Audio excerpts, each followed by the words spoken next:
morning. It is Saturday, October 3rd. You know what that means. Subscriber celebrations. The fall garden is doing well. We're going to start harvesting that probably next week. My tomatoes are just about finished.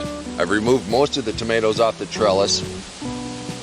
We still have some green on a few of them. We'll see what we get. Bear, those are still some very nice tomatoes. I have to give a shout out to Dave, who suggested using a burlap bag to start these carrots. It's not a big patch of carrots, but I think it's going to be just fine. You gotta love free radishes. That's one of the cool things about saving seed. We're gonna have to see if we can get Jim to teach a class on how to ferment. I believe these are jalapenos and tomatoes. I think I like that BT. We're gonna get a nice head of cabbage and a couple small heads of cabbage. Very pleased with that. Discovered a couple more beets in amongst the sweet potato leaves. Our late winter squash.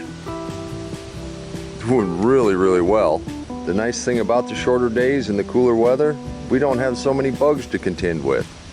Wes's bitter lemon has matured nicely and is about ready to be harvested, right in the nick of time for the first frost.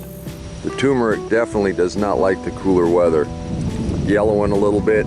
Art's fall corn took a beating from the wind the other day. I bet you still get an ear or two. My wife's big kale got blown over, but it's still growing well. We decided to go ahead and leave it on the ground. Daryl's final harvest is awesome. He confessed he would have had more tomatoes. He was eating them as fast as he was picking them. Leave a comment if you know what this tricolored plant is. That is awesome. I'm taking a small break from cutting back the sweet potato vines. We're going to be done with the harvest today. You can do this too.